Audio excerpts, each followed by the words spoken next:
അസ്സലാമു അലൈക്കും വറഹ്മത്തുള്ളാഹി വബറകാതുഹു. ബിസ്മില്ലാഹിർ റഹ്മാനിർ റഹീം. അൽഹംദുലില്ലാഹി റബ്ബിൽ ആലമീൻ. അസ്സലാത്തു വസ്സലാമു അലാ അഷ്റഫിൽ മഖ്ലൂഖീൻ വഅലാ ആലിഹി വസ്ഹബിഹി അജ്മഈൻ. അമ്മാ ബഅദ്. സയ്യിദ് ഇബ്നുൽ ഖത്താബ് ഒരു ദിവസം ചില ശിഷ്യന്മാരോട് സംസാരിച്ചു കൊണ്ടിരിക്കെ നബി സല്ലല്ലാഹു അലൈഹി വസല്ലം തെല്ലിട ഓർത്തിരുന്ന ശേഷം ഇപ്രകാരം പ്രവചിച്ചു: നിങ്ങളിൽ ഒരു വ്യക്തിയുണ്ട്, അയാളുടെ പല്ലുകൾ നരകത്തിൽ ഉഹുദ് മലയേക്കാൾ വലുതായിരിക്കും. സദസ്യർ ഒന്നടങ്കം ഞെട്ടി. ദുരന്തപൂർണമായ ഈ അന്ത്യം തനിക്കായിരിക്കുമോ എന്ന് ചിന്തിച്ച് സദസ്യരിൽ ഓരോരുത്തരും അസ്വസ്ഥരായി. എന്നാൽ തിരുമേനി അന്ന് സംസാരിച്ച വ്യക്തികളെല്ലാം ശ്ലാഘനീയമായ രീതിയിൽ തന്നെ അള്ളാഹുവിൻ്റെ മാർഗത്തിൽ രക്തസാക്ഷികളായി അന്ത്യശ്വാസം വലിച്ചു. കൂട്ടത്തിൽ അബൂ ഹുറൈറയും റജ്ജാൽ ഇബ്നു ഉൻഫയും മാത്രമേ ഇനി ബാക്കിയുള്ളൂ. തിരുമേനിയുടെ പ്രവചനം തന്നെക്കുറിച്ചായിരിക്കുമോ എന്ന് ചിന്തിച്ച് അബൂ ഹുറൈറയുടെ സപ്തനാഡികളും തളർന്നു. ചിന്താധീനനായും നിദ്രാവഹീനനായും അദ്ദേഹം നാളുകൾ കഴിച്ചു. തിരുമേനി പ്രവചിച്ച നിർഭാഗ്യമായി മറ നീക്കി പുറത്തു വന്നപ്പോഴേ അദ്ദേഹത്തിന്റെ ഭയാശങ്ങൾ നീങ്ങിയുള്ളൂ. റജ്ജാൽ ഇസ്ലാമിൽ നിന്നും കൂറുമാറി മുസ്ലിമയുടെ പക്ഷത്ത് ചേരുകയും അയാളുടെ പ്രവാചകത്വവാദത്തെ അംഗീകരിക്കുകയും ചെയ്തു. പ്രവാചക പ്രവചനത്തെക്കുറിച്ചുള്ള അഭ്യൂഹങ്ങൾ ദുരൂഹതകളും അതോടെ നീങ്ങി. റജ്ജാൽ ഇബ്നു ഉൻഫവയുടെയും കഥ കേൾക്കണ്ടേ? ഇസ്ലാം സ്വീകരിക്കാനും പ്രതിജ്ഞ എടുക്കാനുമായി അയാൾ ഒരു നാൾ തിരുസന്നിധിയിലേക്ക് ചെന്നു. കുറച്ചുകാലം നബിയുടെ ശിഷ്യന്മാരുടെ കൂടെ താമസിച്ച് ഇസ്ലാം പഠിച്ച ശേഷം അയാൾ സ്വദേശത്തേക്ക് മടങ്ങി. നബി നിര്യാതനാവുകയും അബൂബക്കർ സിദ്ദീഖ് റളിയല്ലാഹു അൻഹു ഖലീഫയായി തെരഞ്ഞെടുക്കുകയും ചെയ്തതിനു ശേഷമാണ് പിന്നീട് അദ്ദേഹം മദീനയിലേക്ക് വരുന്നത്.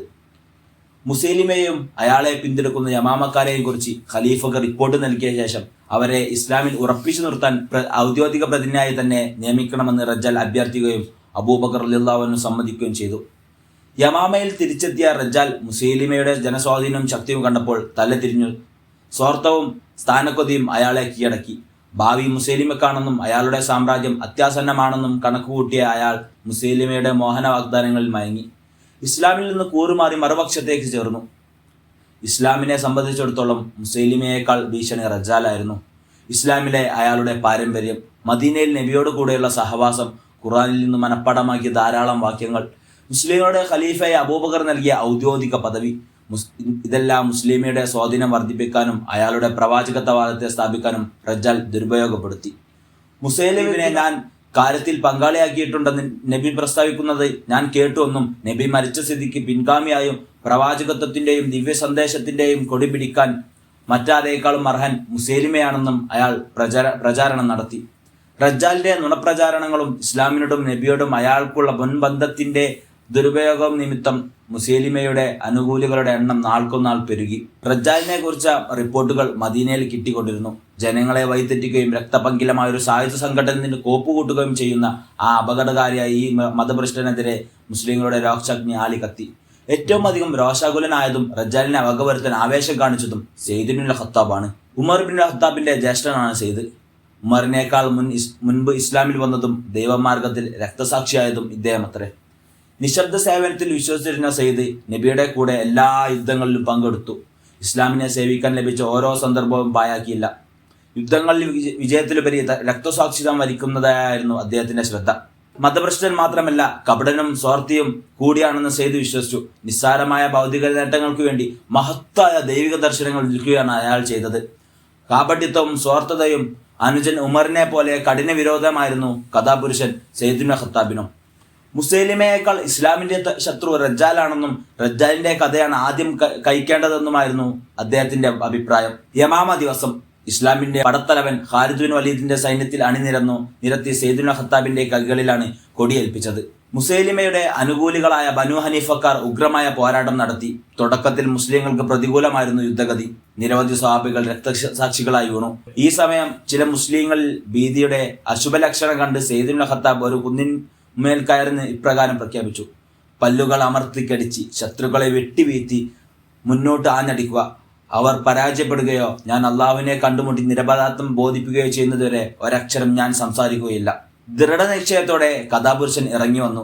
യുദ്ധത്തിന്റെ പിരിമുറക്കി. എന്നാൽ റജ്ജാലായിരുന്നു അദ്ദേഹത്തിന്റെ ആദ്യ ലക്ഷ്യം. ബഹളത്തിനിടയിൽ അയാൾ അന്വേഷിച്ചു നടന്നു. അദ്ദേഹം അയാളെ കണ്ടു. വേഗം അങ്ങോട്ട് വെച്ച് നിന്നു. കൂട്ടുയുദ്ധത്തിനിടയിൽ അയാൾ ആൾക്കൂട്ടത്തിൽ മാറുമ്പോഴൊക്കെ സെയ്ദ് അയാളെ കണ്ടുപിടിച്ചു. ഒരു നിയരെന്നോണം പിന്തുടർന്നു. തക്കത്തിൽ കിട്ടിയപ്പോൾ അദ്ദേഹം ഒറ്റവെട്ടിന് റജ്ജാലിന്റെ തല തെറിപ്പിച്ചു. റജ്ജാലിന്റെ കഥ കഴിഞ്ഞതോടെ മുസൈലിമയുടെയും അയാളുടെ മറ്റൊരു കൂട്ടുകാരനായ മഹ്കമ ബിൻ തുഫൈലിന്റെയും മനക്കോട്ടകൾ തകരാൻ തുടങ്ങി. സൈനികരിൽ ഭീതിയും പരാജയബോധവും നാമ്പെടുത്തു. വിജയം സുരക്ഷിതമാണെന്നും യുദ്ധം കഴിഞ്ഞാലുടനെ താനും റജ്ജാലും മഹ്കമും ചേർന്ന് മതവും ഭരണവും നാടങ്ങും പരത്തുമെന്നും മുസ്ലിം അനുയായികളോട് വാഗ്ദാനം ചെയ്തതാണ്. മുസ്ലിമയുടെ പ്രവചനം പിയച്ചു. നാളെ മഹ്കമും മുസ്ലിമയും നിലമതിച്ചു കൂടായില്ല. ശത്രുക്കളുടെ വിശ്വാസം ഇളകി തുടങ്ങി. സെയ്ദ് ബിൻ ഖത്താബിന്റെ ഒരു വെട്ട് സൃഷ്ടിച്ച കൊടുങ്കാറ്റായിരുന്നു അത്. മുസ്ലിങ്ങളുടെ പക്ഷത്താവട്ടെ റജ്ജാലിന്റെ പതനം. ധൈര്യവും ഉത്സാഹവും പകർന്നു. മനോവീര്യം വർദ്ധിച്ചതിന്റെ ഫലമായി പരുക്കേറ്റു കിടക്കുന്നവർ എഴുന്നേറ്റ് വാളെടുത്തു. മരണത്തിന്റെ ചക്രാശ്വാസം വലിക്കുന്നവർ പോലും ഒരു സന്ദർഭം കൂടി കിട്ടിയെങ്കിൽ എന്ന് അഭിലാഷിച്ചു. യുദ്ധത്തിന്റെ ഗതി മുസ്ലിങ്ങൾക്ക് അനുകൂലമായി മാറി. വിജയലക്ഷണങ്ങൾ കണ്ടു തുടങ്ങി. തന്റെ ജീവിതത്തിന് വിരാമമിടാൻ പറ്റിയ സന്ദർഭം ഇതാണെന്ന് മനസ്സിലാക്കിയ സെയ്ദ് ബിൻ ഖത്താബ് രക്തസാക്ഷിത്വത്തിന് വേണ്ടി ആത്മാർത്ഥമായി അഭിലാഷിച്ചു. ശത്രുമധ്യത്തിൽ ചാടി വീണ് വിശ്രമമില്ലാതെ പോരാടുമ്പോൾ സ്വർഗം മാത്രമായിരുന്നു അദ്ദേഹത്തിന്റെ മനസ്സിൽ നിറഞ്ഞു നിന്നിരുന്നത്. ഒടുവിൽ ആ ലക്ഷ്യം നിറവേറ്റി. സെയ്ദ് ബിൻ ഖത്താബ് യമാമയിൽ രക്തസാക്ഷിയായി നിലംപതിച്ചു. യുദ്ധത്തിൽ വിജയം വരിച്ച മുസ്ലിങ്ങൾ മദീനയിലേക്ക് മടങ്ങിപ്പോയി. ഖലീഫ അബൂബക്കറിനോടൊപ്പം ജേതാക്കളെ എതിരേറ്റ് അഭിനന്ദിക്കുമ്പോൾ ഉമറിന്റെ ഫാറൂഖിന്റെ ദൃഷ്ടി ജ്യേഷ്ഠനെ പരതുകയായിരുന്നു. ദീർഘകായനായ സെയ്ദിന് ജനക്കൂട്ടത്തിൽ നിഷ്പ്രയാസം കണ്ടുപിടിക്കാം. ജ്യേഷ്ഠനെ നോക്കി പിടിക്കാൻ അധികം പാടുപെടുന്നതിന് മുമ്പ് ചിലർ മരണവാർത്ത ഉമറിനെ അറിയിച്ചു. പ്രതികരണം ഇതായിരുന്നു: സെയ്ദിന് അള്ളാഹു മോക്ഷം നൽകട്ടെ. 2 നന്മകളിൽ അദ്ദേഹം എന്നെ പിന്നിലാക്കി. എന്റെ മുമ്പായി അദ്ദേഹം ഇസ്ലാമിലേക്ക് കടന്നു. എന്റെ മുമ്പായി അദ്ദേഹം രക്തസാക്ഷിയാക്കുകയും ചെയ്തു. പിൽക്കാലത്ത് ഇസ്ലാമിന് കൈവന്ന വിജയങ്ങളുടെ ഘോഷയാത്രകൾക്കിടയിൽ സെയ്ദിനെ കുറിച്ചുള്ള ഓർമ്മകൾ അൽ ഫാറൂഖിന്റെ മനസ്സിൽ നിന്നും ഒരിക്കലും മാഞ്ഞിരുന്നില്ല. ഓരോ കാറ്റ് വീശുമ്പോഴും സെയ്ദിന്റെ ഗന്ധം എനിക്ക് അനുഭവപ്പെടുന്നു. അദ്ദേഹം സദാ അനുസ്മരിക്കാറുണ്ട്. മറ്റൊരു ശൈലിയിൽ പറഞ്ഞാൽ, യമാമ സംഭവത്തിന് ശേഷം ഇസ്ലാമിന് കൈവന്ന ഓരോ വിജയത്തിലും കഥാപുരുഷന്റെ ത്യാഗത്തിന്റെ പരിമളമുണ്ട്.